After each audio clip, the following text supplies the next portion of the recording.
जसप्रीत कौर, मेरी मौजूदगी है नवाबों के शहर लखनऊ में। कहा जाता है मुस्कुराइए, आप लखनऊ में हैं, लेकिन आज लखनऊ में मुस्कुराने के बहुत सारे कारण हैं। ये मैं आपको बताऊंगी। दरअसल ग्लोबल इन्वेस्टर समिट, जिसका आगाज आज पीएम मोदी करने वाले हैं, उद्घाटन करने वाले हैं, उससे पहले पूरा लखनऊ दुल्हन की तरह सजकर तैयार है। इसलिए क्योंकि लाइट्स यहाँ पर लगाई गई है, अलग अलग पोस्टर्स आप देख सकते हैं यहाँ पर किस तरीके से उत्तर प्रदेश बदल रहा है, तरक्की के रास्ते पर बढ़ रहा है। ये आप देखेंगे, जिसमें G20 का लोगो भी है, क्योंकि इसके ठीक बाद G20 समिट भी है। और इसमें अलग अलग किस तरीके से कनेक्टिविटी के मामले में देखिए आगे लिखा हुआ है सर्वाधिक शहरों में मेट्रो नेटवर्क, क्योंकि चाहे हम रोड कनेक्टिविटी की बात करें, इसमें मेट्रो कनेक्टिविटी सबसे जरूरी हो जाता है। तो कैसे कैसे यहाँ पर विकास हुआ है, ये यहाँ पर इन पोस्टरों के जरिए दर्शाया गया है। इसके अलावा देखिए, क्योंकि 40 से ज्यादा देशों के 400 डेलीगेट्स यहाँ पर पहुंचने वाले हैं, ऐसे में सुरक्षा व्यवस्था मैं आपको दिखाती हूँ। देखिए चप्पे चप्पे पर यहाँ पर पुलिसकर्मी मौजूद हैं। अब से कुछ देर पहले मुख्यमंत्री योगी का काफिला भी यहीं से गुजरा। आज उनका संबोधन होने वाला है, वो पीएम मोदी को रिसीव करेंगे, जो अब से कुछ देर बाद लखनऊ एयरपोर्ट पहुंचेंगे। और ये है अयोध्या टेंट सिटी।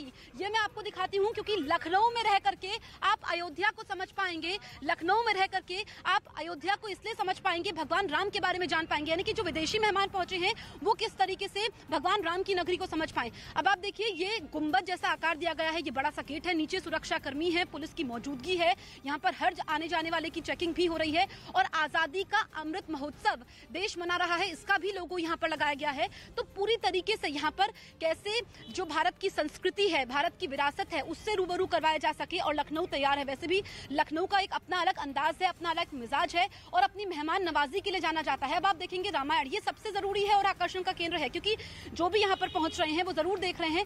आप देखिए कि जो रामायण के अलग अलग प्रसंग हैं वो किस तरीके से दीवार पर उकेरे गए हैं। ये अभी बाहर हैं, क्योंकि हम लोग बाहर हैं, तो ऐसे में यहाँ पर रामायण को समझ पाए, भगवान राम की जीवन से सीख ले पाए और लखनऊ में बैठे बैठे वो मथुरा का भी दर्शन कर पाए, अयोध्या की भी दर्शन कर पाए, इसकी तैयारी की गई है। इसके अलावा अगर आप देखेंगे, देखिए यहाँ पर क्योंकि पूरा वीआईपी मूवमेंट है, ऐसे में यहाँ पर ये जगह जगह पर सुरक्षाकर्मी, पुलिसकर्मी आपको नजर आ रहे होंगे और वो पोस्टर से पूरा शहर पटा पड़ा है। जहां तक आपकी नजर जाएंगी, अगर आप रोड के उस पार देखेंगे तो देखिए यहाँ पर इसमें गोरखपुर का जिक्र है, वो आप देखेंगे पहला पोस्टर, महायोगी गुरु गोरक्षनाथ की तपोभूमि और अलग अलग शहर, मथुरा, ये काशी, क्योंकि काशी में अगर हम बात करें काशी विश्वनाथ कॉरिडोर की, तो यानी कि लखनऊ में बैठे बैठे आप समझ पाए काशी को, आप समझ पाए भगवान राम की नगरी अयोध्या को, आप समझ पाए मथुरा को, इसकी तैयारी पूरी कर ली गई है। अब हम थोड़ा अंदर आएंगे, क्योंकि ये टेंट सिटी है। अब इसमें जो डेलीगेट्स हैं, क्योंकि निवेश के रास्ते पर यूपी कैसे आगे जाए, कुछ आंकड़े मैं आपको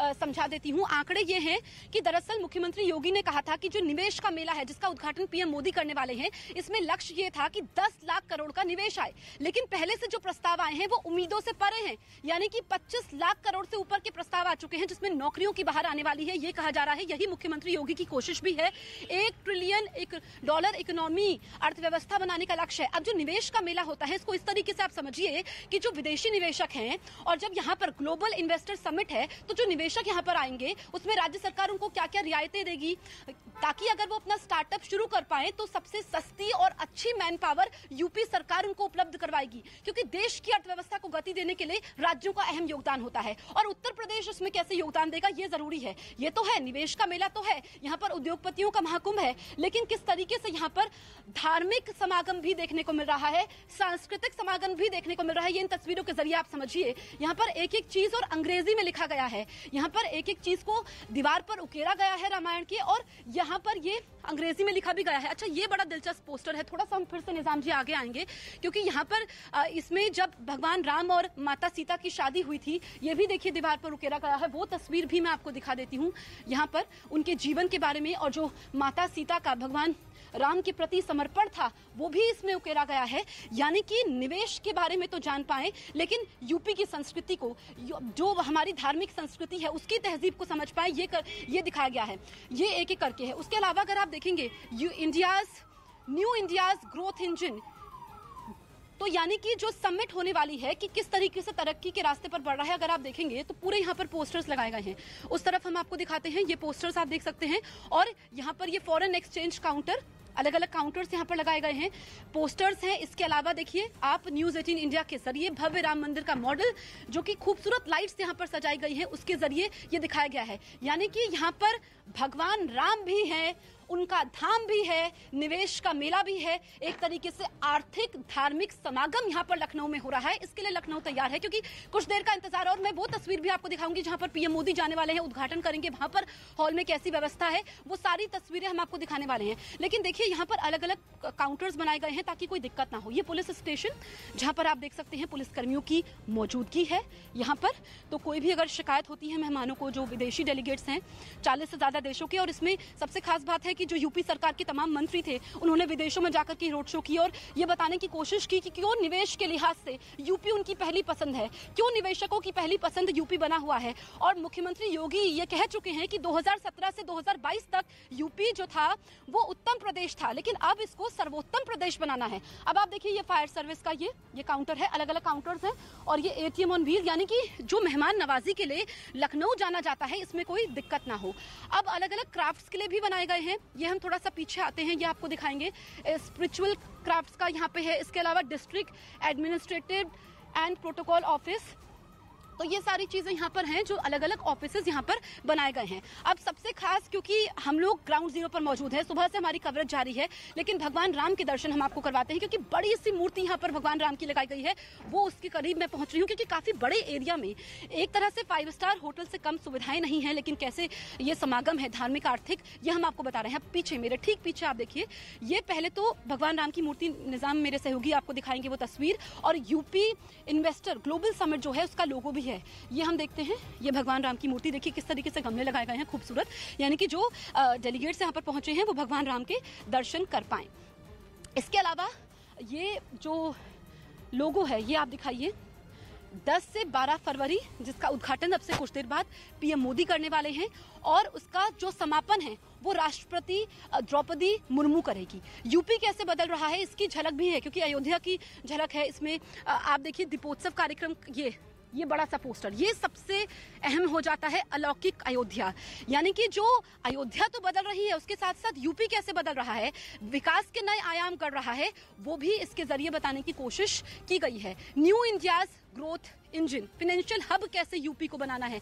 अब आप जहां तक नजर जाएगी, आप यहां से जब हम शुरू हो रहे हैं तो ये इस तरीके से पोस्टर्स है, वेलकम डेलीगेट्स, ये बड़ा बड़ा इसमें लिखा गया है वेलकम डेलीगेट्स, क्योंकि जो रोड शो किए थे उसमें उम्मीद से परे हैं, यानी कि जो परिणाम आए हैं वो काफी खास हो जाते हैं, जिसमें लोगों में उत्सुकता भी है, चाहे हम देसी निवेशकों की बात करें या विदेशी निवेशकों की बात करें, क्योंकि इसमें सबसे अहम है पीएम मोदी का संबोधन, यूपी के मुख्यमंत्री योगी आदित्यनाथ का संबोधन। आज का दिन इसलिए अहम है क्योंकि गृह मंत्री अमित शाह का भी शाम के वक्त कार्यक्रम है। इसके अलावा अगर हम बड़े उद्योगपतियों की बात करें तो रिलायंस इंडस्ट्रीज के चेयरमैन मुकेश अंबानी का संबोधन होने वाला है, जिस पर हमारी नजर रहेगी।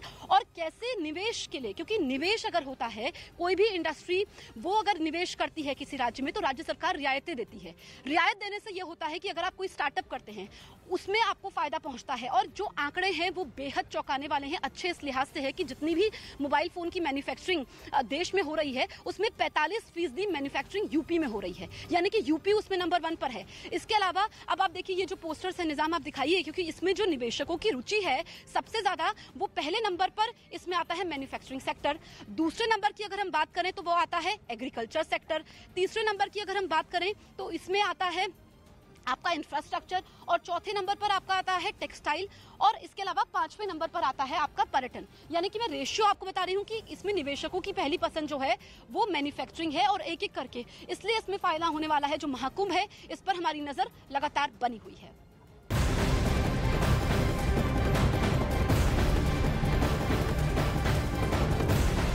भारतीय अंतरिक्ष अनुसंधान संगठन यानी कि इसरो आज आजादी सैटेलाइट 2.0 लॉन्च करने जा रहा है। छोटे सैटेलाइट्स को अंतरिक्ष में छोड़ने के लिए बनाए गए सबसे छोटे रॉकेट की लॉन्चिंग आंध्र प्रदेश के श्रीहरिकोटा स्थित सतीश धवन अंतरिक्ष केंद्र से होगी।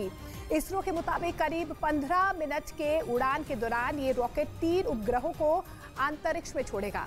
इस रॉकेट की पहली टेस्टिंग उड़ान विफल साबित हुई थी। 7 अगस्त को इसकी आंशिक लॉन्चिंग हुई थी, लेकिन वो विफल साबित हुई थी। आज एक बार फिर से सबसे छोटे रॉकेट को इसरो लॉन्च करेगा। और आपको बता दें कि SSLV यानी कि स्मॉल सर्विस लॉन्चिंग व्हीकल से आज 2 रॉकेट्स को एक बार फिर से लॉन्च करने का प्रयास इसरो की तरफ से किया जाएगा। आजादी सैटेलाइट 2.0 की लॉन्चिंग आज SSLV से की जाएगी।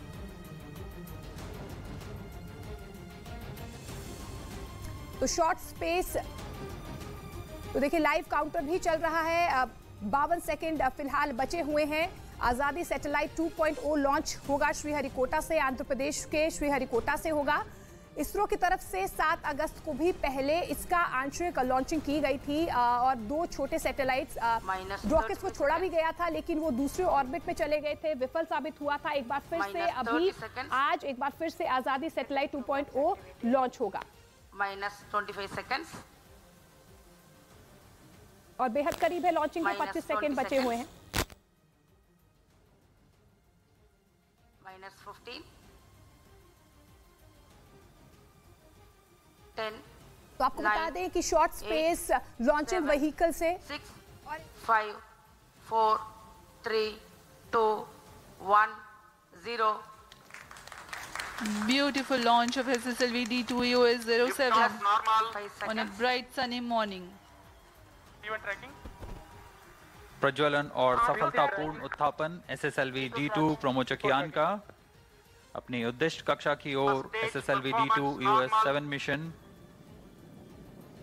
We have confirmation from the Range Operations Director of the normal performance of Stage 1, which means close to 2,600 kilonewtons thrust. 87 tons of solid propellant burns for 115 seconds. Bharat के आजादी के अमृत महोत्सव को दर्शाता भारत का एक और महत्वपूर्ण मिशन दिन के उजाले में दूर तक दिखाई दे रहा है। बहुत से दर्शक आंखों देखा अनुभव लेने यहाँ उपस्थित हुए हैं। ये अपने आप में एक अविस्मरणीय अनुभव होता है। सभी की धड़कनें तेज। Shato is in main auto. +1 minute. Apart from the launch-based radars, telemetry and tracking stations at Shar, Bangalore, Trivandrum are currently tracking. जैसे जैसे यान ऊपर जा रहा है, हम देख रहे हैं इसके सभी तंत्र सामान्य निष्पादन कर रहे हैं और यान निर्धारित दिशा की ओर अपने आप को निरंतरित करता हुआ आगे जा रहा है। The flex nozzle of stage is imparting the pitch and yaw control functions, whereas the roll control is by fin tip control.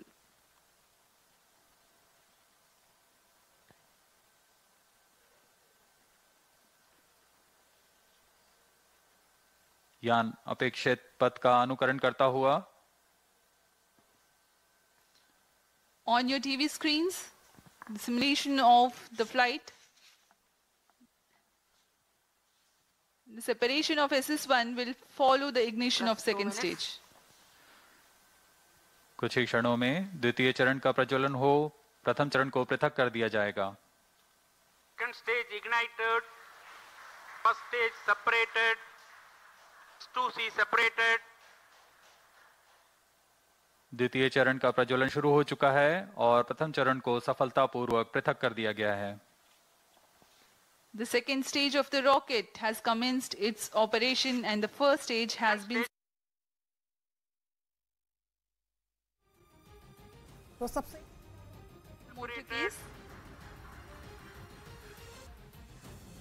उड़ान आप देख सकते हैं।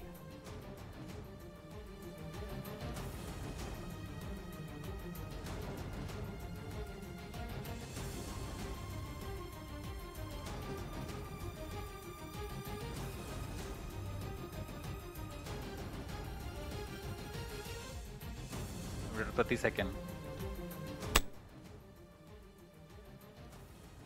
The closed loop initiated and the payload fairing has.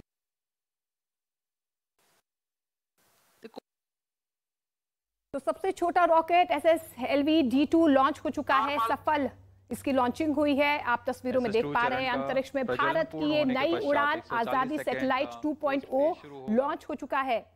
अब से थोड़ी देर पहले आंध्र प्रदेश के श्रीहरिकोटा से सफल लॉन्चिंग आपने देखी SSLV D2 की। सबसे छोटा रॉकेट जिसकी लॉन्चिंग आज इसरो ने की है। देखिए भारत अपनी आजादी का अमृत महोत्सव मना रहा है, ऐसे में अंतरिक्ष में भारत की ये नई उड़ान तस्वीरों में आप देख सकते हैं। Small satellite launch vehicle SSLV D2 की सफल लॉन्चिंग।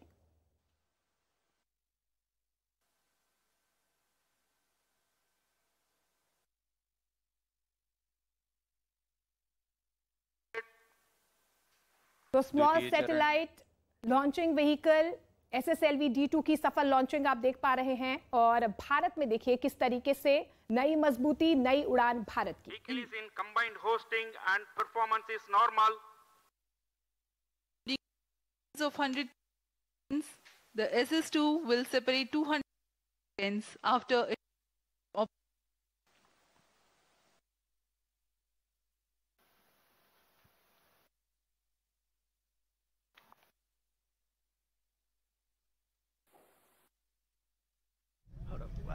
तो देखिए सफल लॉन्चिंग हो चुकी है और सेकंड फेज तक जो रॉकेट्स है वो पहुंच चुके हैं। देखिए सफलता से जो SSLV D2 सैटेलाइट से जो रॉकेट छोड़े गए थे वो अब अपने सेकंड फेज तक पहुंच चुके हैं, यानी कि इससे पहले जब 7 अगस्त को भी इस तरीके की आंशिक लॉन्चिंग की गई थी तब सेकंड फेज के बाद थोड़ा सा विफल रहा था ये पूरा सैटेलाइट का और रॉकेट का जाना, लेकिन अब जो है अभी सफल सेकंड फेज से आगे ये सैटेलाइट पहुंचती हुई नजर आ रही है।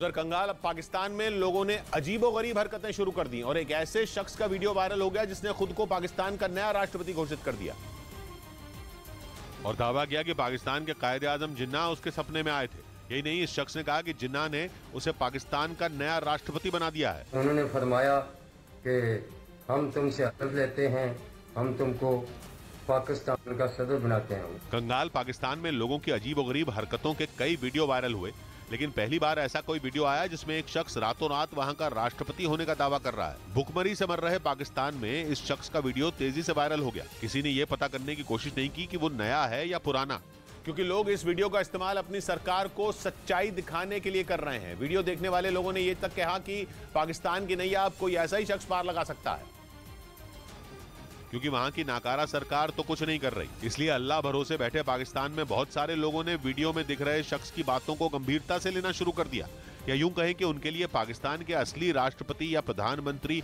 और इस सिरफिरे शख्स में कोई फर्क ही नहीं बचा। इधर उत्तर प्रदेश में पुलिस वालों के लिए नई सोशल मीडिया पॉलिसी लागू कर दी गई, जिसके तहत पुलिस वालों को कई सख्त निर्देश दिए गए, जिसमें ड्यूटी के वक्त सोशल मीडिया के इस्तेमाल पर रोक लगा दी गई। इतना ही नहीं, अगर ड्यूटी के बाद भी कोई पुलिसकर्मी अपनी वर्दी के साथ वीडियो बनाकर सोशल मीडिया पर डालेगा तो उस पर कार्रवाई होगी। नई सोशल मीडिया पॉलिसी के बाद अब पुलिसकर्मी ड्रिल या फायरिंग में भाग लेने का लाइव टेलीकास्ट भी नहीं कर सकेंगे। इस बीच जम्मू कश्मीर के गुलमर्ग में खेलो इंडिया विंटर गेम्स की शुरुआत हो चुकी है, जिसकी ओपनिंग सेरेमनी में केंद्रीय खेल मंत्री अनुराग ठाकुर भी पहुंचे और खेलो इंडिया विंटर गेम्स का उद्घाटन किया और उन्होंने वहां खिलाड़ियों का हौसला भी बढ़ाया। ओपनिंग सेरेमनी के कार्यक्रम में बर्फबारी के बीच मशाल के साथ एक रैली भी निकाली गई और खास लेजर शो भी करवाया गया। जम्मू कश्मीर में खेलो इंडिया विंटर गेम्स का ये तीसरा संस्करण है, जिसमें 1500 से ज्यादा खिलाड़ी हिस्सा लेने गुलमर्ग पहुंचे, जिसे केंद्रीय खेल मंत्री ने एक रिकॉर्ड बताया। 1500 से ज्यादा खिलाड़ी यहाँ पर आए, जो रिकॉर्ड है। कश्मीर में खेलो इंडिया विंटर गेम्स 14 फरवरी तक जारी रहेंगे। इससे पहले पिछले महीने की 31 तारीख को मध्य प्रदेश में खेलो इंडिया यूथ गेम्स करवाए गए। उधर अमेरिका ने भारत समेत 40 देशों को जानकारी दी कि चीन ने अपने गुब्बारे के जरिए उनकी भी जासूसी की है। यह दावा अमेरिकी मीडिया ने किया और उसने अपनी रिपोर्ट में दावा किया कि अमेरिका की उप विदेश मंत्री ने 40 देशों को खुद ये जानकारी दी और गुब्बारे से जासूसी वाला ऐसा बम फोड़ा कि दुनिया के 40 देश सख्ते में आ गए, क्योंकि अब तक सबको लग रहा था कि चीन ने अपने गुब्बारे से केवल अमेरिका की जासूसी करने की जुर्रत की है। लेकिन अमेरिकी मीडिया ने दावा किया कि उसने केवल अमेरिका ही नहीं बल्कि भारत और जापान समेत उन 40 देशों के ऊपर अपना गुब्बारा भेजा था जिन पर उसकी बुरी नजर है। यानी चीन की हिम्मत इतनी बढ़ चुकी है कि वो बेधड़क होकर किसी भी देश की जासूसी करता है और पकड़े जाने पर मौसम की जानकारी जुटाने का बहाना बना देता है। लेकिन इस बार उसके झूठ का गुब्बारा फूट चुका है, क्योंकि अमेरिका दूध का दूध पानी का पानी करने के मूड में है। यही वजह रही कि उसने चीन के गुब्बारे का मलबा उसे वापस नहीं दिया और पूरे मामले की तह तक जाने के लिए चीन के गुब्बारे के एक एक टुकड़े की जांच में जुट गया, जबकि चीन अपनी चोरी छिपाने के लिए गुब्बारे का मलबा वापस मांग रहा था। मतलब उसकी नीयत में खोट था और अब तो अमेरिकी मीडिया ने उसका भांडा ही फोड़ दिया है, क्योंकि वॉशिंगटन पोस्ट ने दावा किया कि अमेरिकी उप विदेश मंत्री ने 40 देशों के दूतावासों को चीनी गुब्बारे के बारे में जानकारी दी, जिनमें जापान, भारत, वियतनाम, ताइवान और फिलीपींस के दूतावास शामिल हैं। दावा किया गया कि चीन ने अपने जासूसी गुब्बारे अपने इन सभी पड़ोसी देशों पर भी भेजे थे, जिन्हें चीन के हुनान प्रांत से ऑपरेट किया जा रहा था। और गुब्बारों के जरिए उन देशों की सेनाओं की जानकारी जुटाई जा रही थी, लेकिन इन देशों को उसकी भनक तक नहीं लगी, क्योंकि चीन ने शातिर तरीके से उन्हें वहां भेजा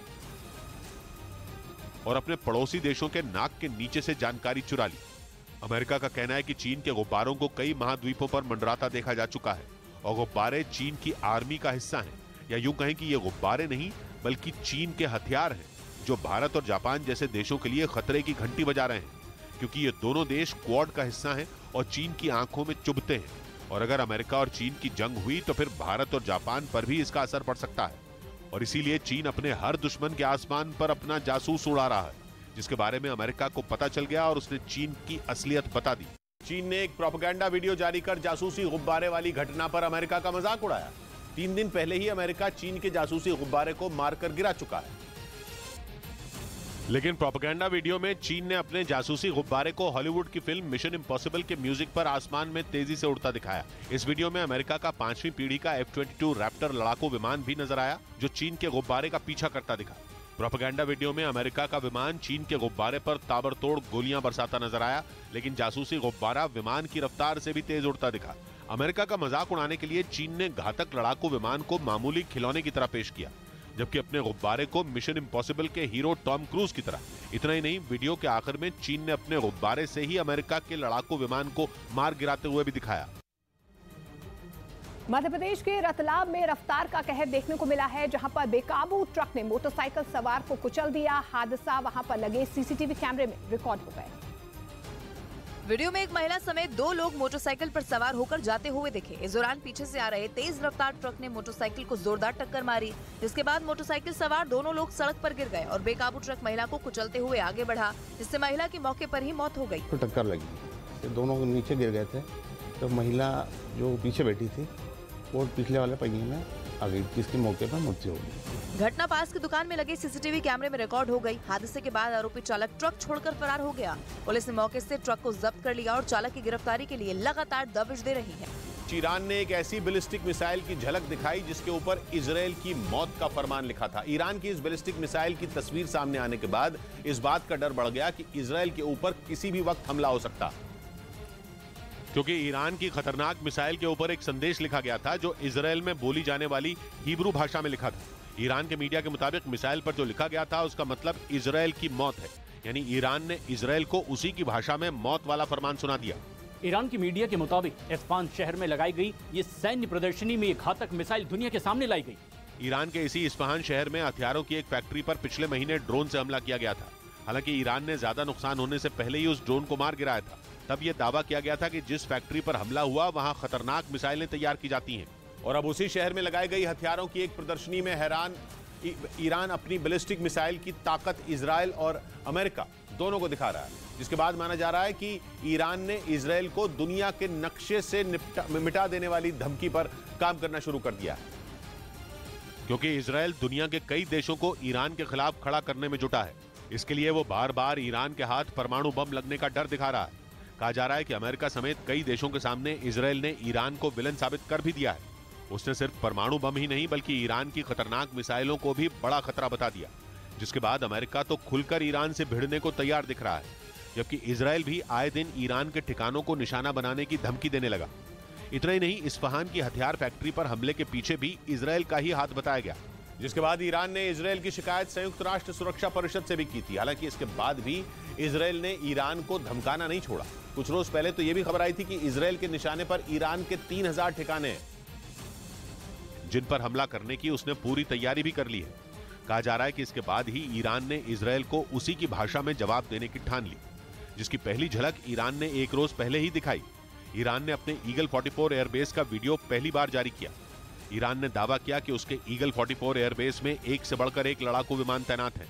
ये ईरान का एक ऐसा एयरबेस है जिसे अब तक अमेरिका और इजराइल भी नहीं ढूंढ पाए थे, लेकिन ईरान ने खुद इसकी ताकत अपने दुश्मनों को दिखा दी और अब एक दिन बाद ईरान अपनी एक खतरनाक मिसाइल की तस्वीर सामने लेकर आया, जिसके बाद माना जा रहा है कि वो अब इजरायल और अमेरिका दोनों से जंग छेड़ने के लिए तैयार हो चुका है। उधर मध्य प्रदेश में उज्जैन के महाकाल मंदिर को मिलने वाले दान में एक साल में दुगने से भी ज्यादा की बढ़ोतरी हुई। खासकर पिछले 3 महीनों में मिलने वाले दान की वजह से नया रिकॉर्ड बना। क्योंकि इन महीनों में महाकाल कॉरिडोर बनने से भक्तों की संख्या भी 3 गुना तक बढ़ गई। मंदिर प्रशासन के मुताबिक साल 2021 में जहां 22.5 करोड़ का दान मिला था, वहीं 2022 में यह आंकड़ा 46 करोड़ को पार कर गया और इनमें सबसे ज्यादा आखिरी 3 महीने में करीब 22 करोड़ रुपए का दान आया।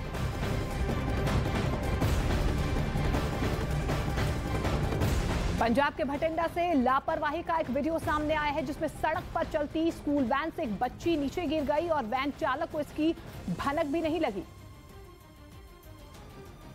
तो आपको बता दें कि यहां पर लापरवाही नजर आई है। सड़क पर चलती स्कूल वैन से एक बच्ची नीचे गिर गई और वैन चालक को इसकी भनक नहीं लगी। पंजाब से बड़ी खबर, जहां पर बड़ी लापरवाही देखने को मिली है।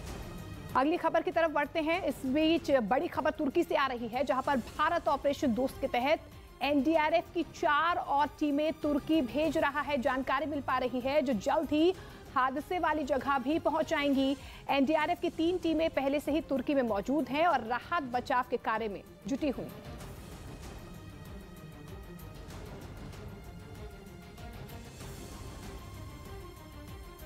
तो आपको बता दें कि एनडीआरएफ की तरफ से लगातार तुर्की में मदद जो है वो पहुंचाई जा रही है। एनडीआरएफ की कुछ और टीम्स जो हैं, फिलहाल जानकारी मिल पा रही है कि तुर्की रवाना होंगी। उत्तर कोरिया की फौज के 75 साल पूरे होने पर मनाया गया, जिसमें किम जोंग उन अपनी बेटी और पत्नी के साथ शामिल हुए।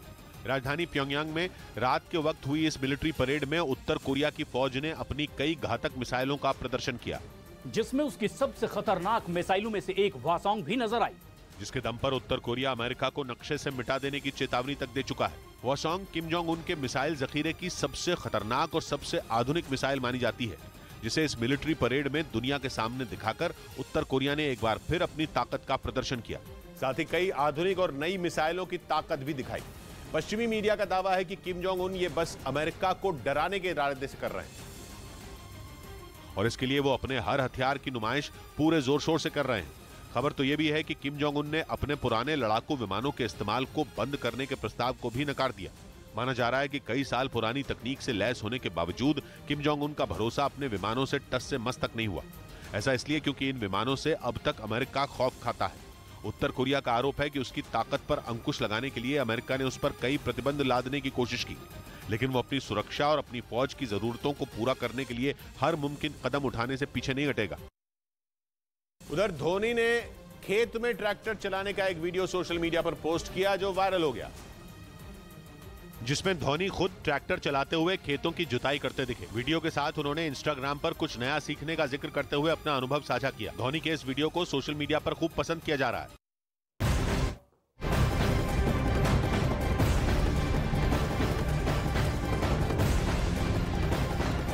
और बड़ी खबर तुर्की से आ रही है। भारत ऑपरेशन दोस्त के तहत एनडीआरएफ की 4 और टीमें तुर्की भेज रहा है। बड़ी खबर आपको बता दें, जो जल्द ही हादसे वाली जगह पहुंच जाएंगी। एनडीआरएफ की 3 टीमें पहले से ही तुर्की में मौजूद हैं और राहत बचाव के कार्य में जुटी हुई हैं, लेकिन इस बीच एनडीआरएफ की तरफ से कुछ और टीमें फिलहाल तुर्की रवाना होंगी। एनडीआरएफ की 4 और टीमें तुर्की जाएंगी। देखिए, सीरिया की तरफ से भी मदद की गुहार लगाई गई है, लेकिन लगातार भारत की तरफ से तुर्की हो या सीरिया हो, ऑपरेशन दोस्त के तहत मदद पहुंचाई जा रही है।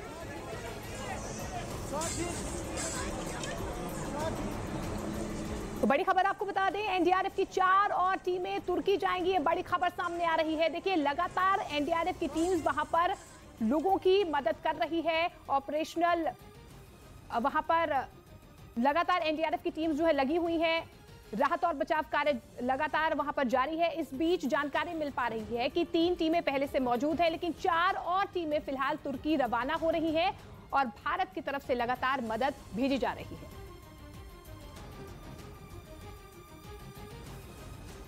तो मध्य प्रदेश के उज्जैन में एक पेट्रोल पंप पर मामूली कहासुनी के बाद मारपीट हुई है, जिसका वीडियो वायरल हो गया। वीडियो में कुछ लोग पेट्रोल पंप के सेल्समैन पर जमकर लात घूस से बरसाते हुए नजर आए। इस बीच पीड़ित आदमी खुद को बचाने की कोशिश करता दिखा, लेकिन बदमाशों के सामने बेबस नजर आया। वहां मौजूद बदमाश एक के बाद एक थप्पड़ और लात घूस से मारते हुए दिखे। पूरी वारदात वहां लगे सीसीटीवी कैमरे में रिकॉर्ड हो गई। बताया गया कि सभी आरोपी कार में सवार होकर वहां गाड़ी में पेट्रोल डलवाने आए थे। इस दौरान उनमें से एक आदमी ने वहां जलती हुई सिगरेट फेंक दी, जिसका पेट्रोल पंप के कर्मचारी ने विरोध किया तो नाराज हो गए और मारपीट करना शुरू कर दी। कर्मचारी ने मना किया कि भाई पेट्रोल गाड़ी में डल रहा, मत फेंको, जल्दी सिगरेट मत फेंको। तो इसी बात के लिए दारू के नशे में तो कर्मचारी के साथ मारपीट कर दी। पुलिस ने 5 नामजद और 3 अज्ञात लोगों के खिलाफ केस दर्ज कर उनकी गिरफ्तारी के लिए दबिश देना शुरू कर दिया है।